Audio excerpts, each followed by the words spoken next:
I was always overlooked while my sister was spoiled. This Christmas, she refused to book me a room, saying only the real family could stay together. Hello, Reddit. My name is Lily, and I am a 28-year-old project manager for a technology business in Seattle.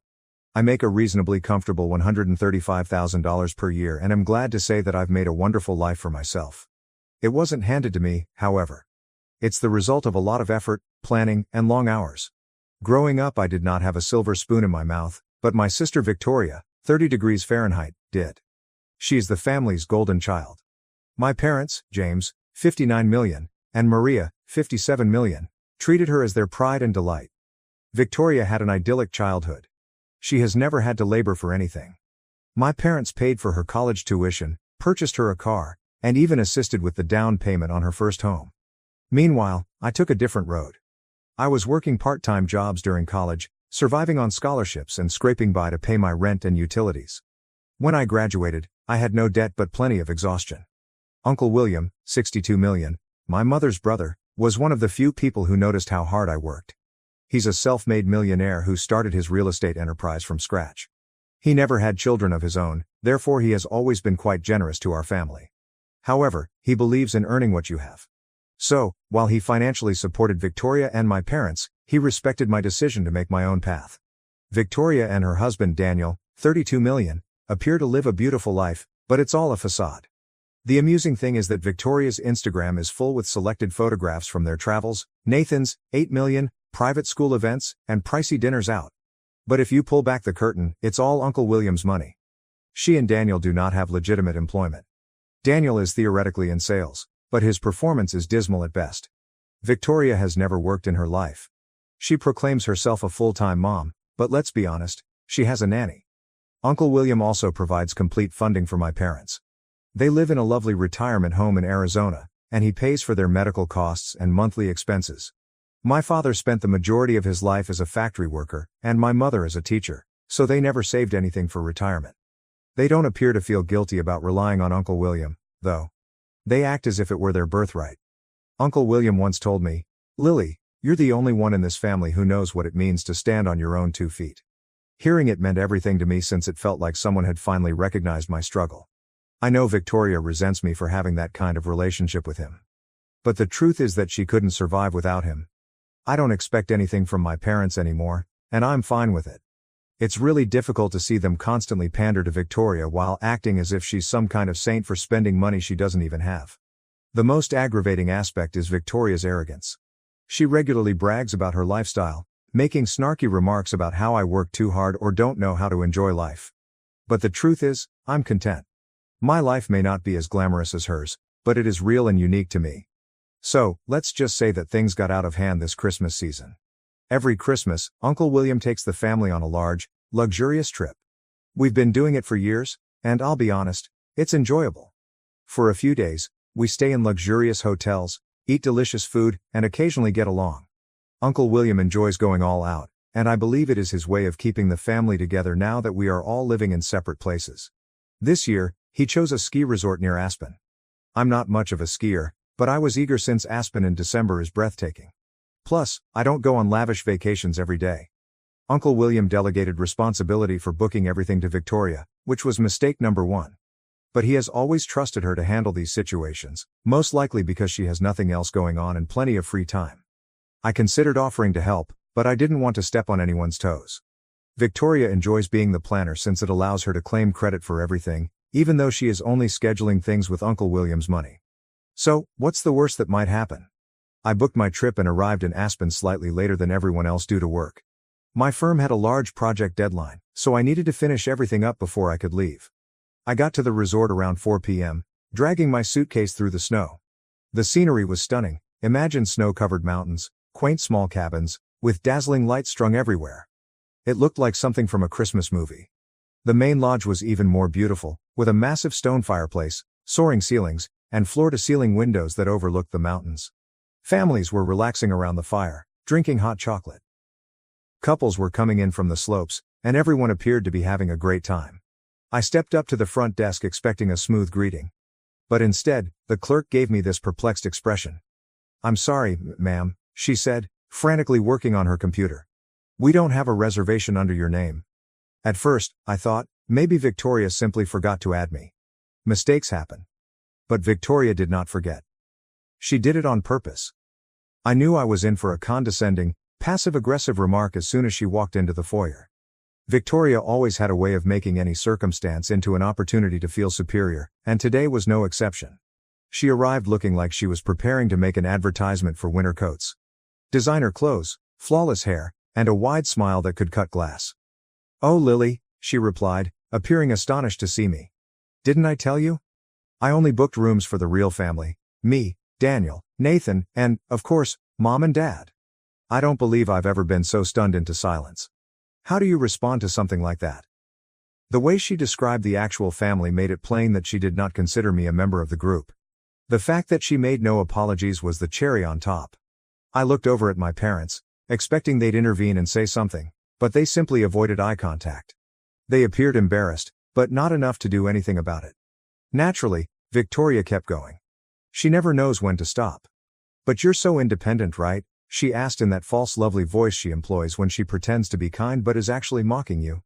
"I'm sure you can find something nearby." Then she laughed, as if the entire scenario was a joke. I could feel my cheeks becoming hot, but I wasn't going to let her see me unhappy. I've learned over the years that Victoria feeds on making others feel small, and the easiest way to cope with her is to pretend she doesn't bother you. So I took a deep breath, feigned a smile and said, "All right, enjoy your holiday then." I grabbed my suitcase and headed out. As I left the foyer, I could feel Victoria's smug look on my back. She undoubtedly believed she had triumphed and had humiliated me. Maybe she had, just a little bit. But I was not going to let her ruin my trip. The reality is, Victoria has pulled something similar before. She has always been the queen of exclusion.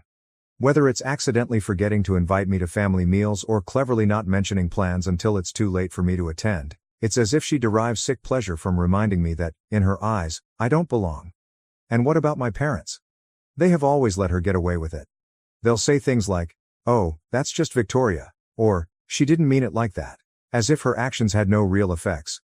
But this felt different. This was not just a supper or a casual gathering, it was Christmas. A family custom. And she purposely excluded me, knowing full well how much it would hurt. By the time I got outside, I was angry. The chilly air smacked my face, but it didn't cool me down. I took out my phone and began searching for local hotels, determined to find somewhere else to stay. I was not going to crawl back to Victoria or my parents and beg for a place to sleep. After a few minutes of exploring, I discovered another luxurious hotel approximately 10 minutes away. They had a suite available. It was absurdly pricey, but I didn't mind.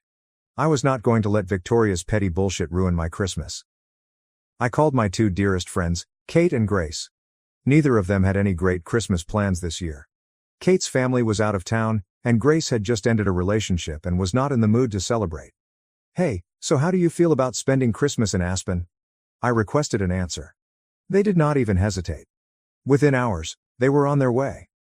That evening, we transformed my suite into our own personal Christmas hideaway.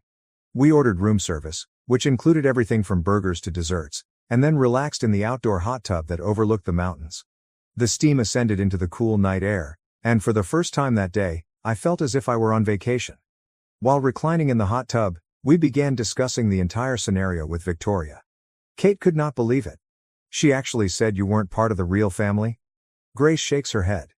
"She's always been a piece of work, but this is a new low." Later that night, we returned to the suite and turned up the Christmas music. We danced around in our jammies, ate far too much chocolate, and laughed till our sides hurt.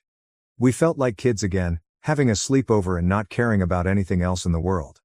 I decided to share some Instagram stories. I was not attempting to be petty. Okay, perhaps I was a little petty, but I wanted Victoria to know that her little act had not wrecked my vacation. I shared a video of us in the hot tub with the mountains in the background, another of us dancing in our suite, and a photo of our absurd room service spread. Victoria was the first to see them. I could almost feel her rage through the television. Knowing her, she probably couldn't bear the thought that I was having a better time than she was. Victoria thrives on being the center of attention, so seeing me happy and unconcerned must have irritated her. The next morning, I received a text from Uncle William. He requested to meet for breakfast at my hotel. I knew he'd heard something about what happened at the other lodge, and I felt both relieved and nervous. Uncle William does not play games with his family.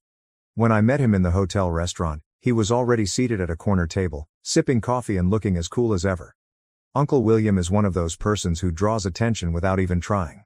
He's bright, direct, and constantly seems to be 10 steps ahead of everyone else. We exchanged niceties, but he got to the point swiftly. "So, Lily," he continued, putting his coffee cup down, "what happened at the lodge?" I took a big breath before telling him everything. From the minute I arrived and discovered I didn't have a reservation, to Victoria's arrogant little spiel about booking rooms for the genuine family.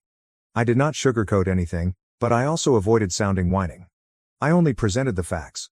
As I spoke, I noticed Uncle William's expression change. At first, he simply seemed thoughtful. But as I continued speaking, his face darkened. When I finished, he was shaking his head in disbelief. "I trusted Victoria to handle the booking for everyone," he remarked quietly and firmly. "I can't believe she excluded you like that. And your parents just stood there and let it happen?" I nodded. "Pretty much." Uncle William exhaled and leaned back in his chair. "Unbelievable," he mumbled.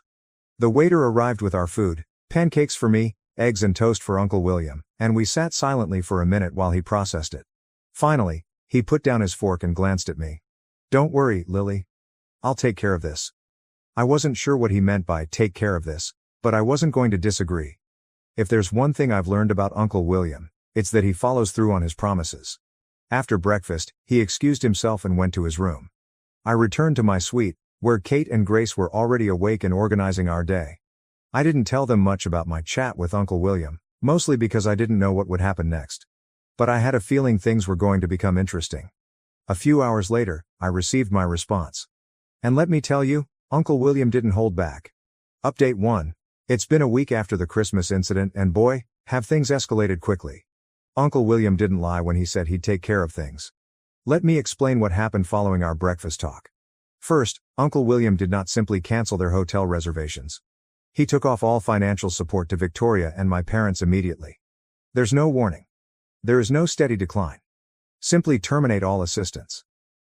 Victoria's idyllic life proved to be a house of cards, and it collapsed dramatically. The first indicator of disaster occurred when Victoria's credit cards were refused. Apparently, Uncle William had also been paying the expenses. She attempted to keep it secret, but word spread when she had to cancel Nathan's winter break activities because she couldn't afford the costs. Then came the mortgage payment dilemma. Uncle William had been contributing to their monthly bills to assist them keep their lifestyle in their upscale neighborhood. Without his help, they're trying to figure out how to keep their home. Daniel's commission-based sales work is insufficient to support their costs. Victoria has been in such denial about money that they have almost no savings. What is the most ironic part? Victoria began contacting me repeatedly, leaving voicemails that ranged from angry accusations to heartbreaking pleas. "How could you do this to us?" she screamed in a single message. "Nathan is crying because we had to cancel his private tennis lessons. Are you happy now?" In another communication, she attempted to guilt-trip me. "I know I made a mistake at Christmas, but do you really want to see your nephew suffer?" I haven't answered any of her messages. After years of treating me as if I weren't a member of the real family, it's almost laughable how passionately she needs my help now. My folks aren't handling it very well. Mom contacted me in tears, stating that they may have to leave their retirement community because they cannot afford the monthly costs without Uncle William's assistance. "We're too old to start over," she cried. "Can't you talk to your uncle? He'll listen to you." The arrogance of that request had me stunned. After years of tolerating Victoria's actions and disregarding my feelings, do they really expect me to advocate for them? Dad wrote me a long email about how dissatisfied he is with my lack of family loyalty. According to him, I'm being vengeful and petty by turning Uncle William against the family. He deliberately failed to mention that they showed no allegiance to me while Victoria was conducting her trick. What's the most satisfying aspect of all this? Victoria's Instagram has gone black. No more regular updates about her happy life or carefully prepared family images. There will be no more meek bragging about Nathan's pricey private school or their luxurious holidays. Her most recent post was from before Christmas, with the generic phrase, "Family is everything." The irony is almost perfect. Uncle William called me yesterday to check in. He wasn't gloating, that's not his style. But he said something that truly stayed with me. Sometimes people have to lose everything to appreciate the worth of anything. He also stated that both Victoria and my parents had bombarded him with calls and emails, but he is standing firm. They made their choice, he stated. Now they can live with it.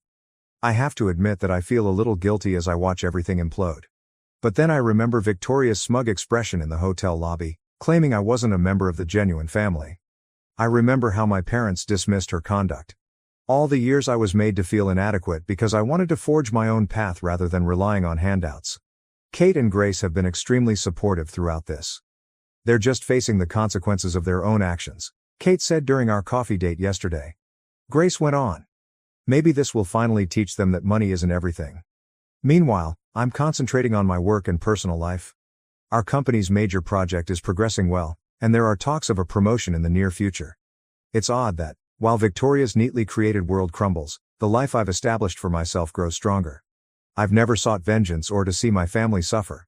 All I ever wanted was to be respected and recognized as an equal member of the family. It's unfortunate that they had to take such harsh measures to comprehend the implications of their conduct. But sometimes, that's all it takes. Victoria, Daniel, and my parents are going to discover the value of self-reliance. Maybe then they'll realize the importance of hard work and independence, which Uncle William saw in me all along. Update 2. It's been a month since my previous update, and things with my family have taken a drastic turn. Victoria and Daniel were forced to sell their home. They couldn't have made it through 2 months of mortgage payments without Uncle William's help. They've moved to a little rental property on the outskirts of town, and Victoria isn't taking it well. What is the biggest change? Nathan had to shift from his fancy private school to the nearby public school. Victoria attempted to portray it on social media as a deliberate decision to give Nathan a more realistic experience. But everyone knows the truth. She couldn't afford the $30,000 annual tuition anymore. Her Instagram account, which used to be filled with photographs from school galas and fundraisers, has not been updated in weeks. The funniest part is seeing Victoria strive to keep her appearance. She was observed at Target purchasing home furnishings, something she would have deemed beneath her just a few months ago. When several of her elite parent friends came into her there, she virtually hid behind the seasonal displays. The women she used to organize charity luncheons with are now pretending not to recognize her at school pickup. Daniel has been compelled to work harder at his sales job. No more lengthy golf meetings or longer lunch breaks. He's finally recognizing that without Uncle William's connections and discreet financial backing, he's just another terrible salesperson trying to meet quotas. My folks have also had to downsize. They sold their condo in the upscale retirement community and relocated to a smaller apartment complex. Mom keeps stating it'll be temporary till they work things out with William. But, deep down, I believe they understand this is their new reality. What's the most startling development? Victoria actually had to start looking for work. After 15 years of being a full-time mother with a full-time nanny, she realizes her skill set is fairly limited. She applied for some marketing opportunities, saying that her experience managing her personal brand on Instagram qualified her. But so far? No takers. Meanwhile, I was just promoted to senior project manager. The irony is not lost on me. While they are all struggling to adjust to living within their means, my career is thriving. I treated myself to a beautiful bottle of champagne to celebrate. And Uncle William sent me a lovely bouquet with a letter that read, "Success is the best revenge. Proud of you." Kate mentioned something intriguing yesterday. Notice how none of them have actually apologized to you? They're all just sorry they got caught and lost their meal ticket. She's correct. Among all the tears, accusations, and begs for help, no one has said, "I'm sorry for treating you like you weren't family." I suppose some people never learn. They're so focused on lamenting their lost lifestyle that they can't understand what they did wrong in the first place. Update 3. It's been 3 months since everything changed, and I'm now ready to reveal what's happened. The dust has settled, and everyone's true colors are more visible than ever. My birthday was last week, and Uncle William sent me a handwritten card that moved me to tears. "Dear Lily," he wrote. "Watching you build your life on your own terms has been one of my greatest joys. Your strength isn't in spite of your struggles, it's because of them. Never doubt that independence is the greatest gift you've given yourself. Proud of you always." His card arrived at the right time, since I had just completed the paperwork for my new position. With my promotion to senior project manager, I received a big raise in stock options. I am currently earning $165,000 per year, plus bonuses. The irony is not lost on me. I'm now earning more than Daniel earned in his peak years, thanks to Uncle William's covert assistance. Victoria and Daniel's new reality has really set in. Victoria had to take a job as an administrative assistant at a local real estate firm. Oh, the irony of working in real estate after years of living lavishly thanks to Uncle William's real estate empire. She is struggling with basic office tasks and is reporting to a boss for the first time in her life. Daniel's commission-based sales have struck rock bottom. Without Uncle William's business ties to provide him prospects, he realizes how awful his sales talents are. They had to sell both of their fancy vehicles and now share an old Honda Civic. Nathan seemed to be the only one adjusting well to their new situation. He has made friends at his new public school and joined the soccer squad. Ironically, he appears happier now that Victoria cannot control every part of his life with pricey activities and private tutors. My parents had to learn how to budget for the first time in years. They've lost their country club membership, along with the majority of their friends.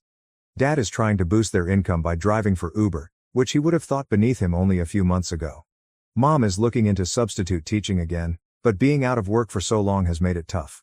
Victoria launched a lifestyle blog about embracing simple living, as if she had a choice. Her first piece discussed finding joy in home-cooked meals after their weekly dining out money was depleted. The responses were harsh, with many criticizing her clear attempt to portray her forced lifestyle modifications as spontaneous decisions. Their desperate attempts to contact me have also evolved. Initially, it was all wrath and accusations. Then began the guilt trip and emotional manipulation. They're now taking a different approach: humility. So, feign humility. Victoria wrote me a lengthy email on how she has learned so much from this experience and how she had never appreciated the importance of hard work until now. She still managed to make it all about herself, without apologizing for what she'd done. Mom and Dad have been exchanging texts about healing the family and going forward together. Dad even offered that since I'm doing so well, I could help them financially.